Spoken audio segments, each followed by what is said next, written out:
We don't have to worry about nothing, 'cause we got the fire, and we burning one hell of a something.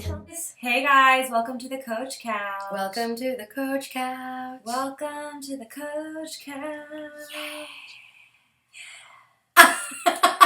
So, hi, we want to take this opportunity to properly introduce ourselves, right? Yes. My name is Katie. And I'm Desi. And we're both life coaches, and we have our private practices working one-on-one with clients, and we do workshops.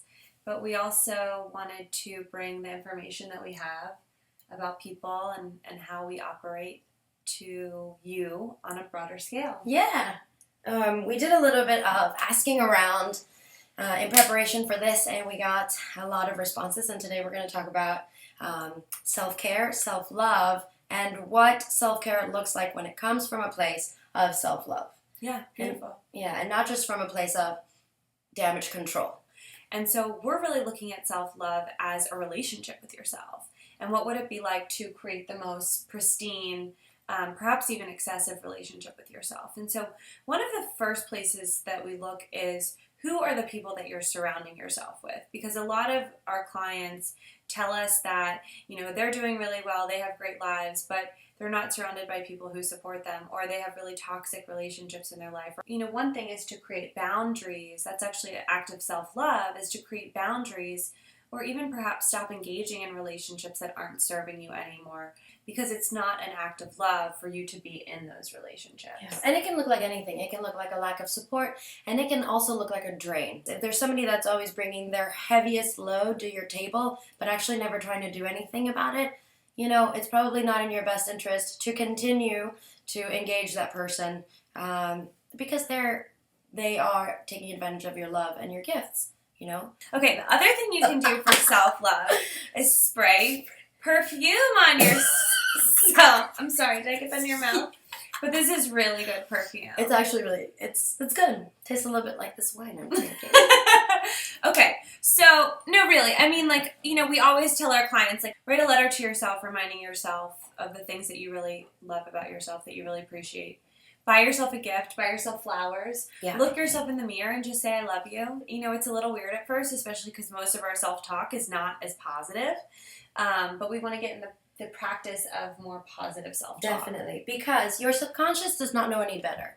And here's the thing, that's how we learned everything. That's how we learned to walk, talk, swim, write, everything. Everything we do now as adults that we take for granted, we learned by repetition. And this is exactly the same. Look at a place or a relationship in your life where you express a lot of love. And all you have to do is do those exact same things, but to yourself. Exactly. Right? With a new guy. Or for me, what it was actually I have a lot of children in my life, nieces, nephews, sisters, stuff like that. And I realized that I was my most loving self with them. And so I literally just flipped the script and started. I love that. Okay. Yeah. Okay, so the next thing we want to talk about as an act of self-love to yourself is learning how to receive. Mm-hmm. Sometimes somebody will say, oh, let me watch the kids. And you're like, no, I got it. But really it might be a gift for you to let them watch the kids. Or somebody might, somebody at work might be, let me help you out with that. And you're like, no, I got it. And maybe you got it, right? We got it. We're super women. That's how we operate.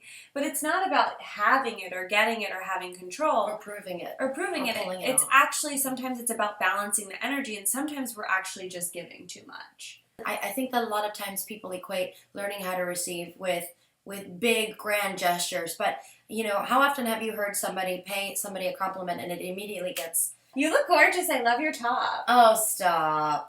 Exactly, right? That's how it usually goes.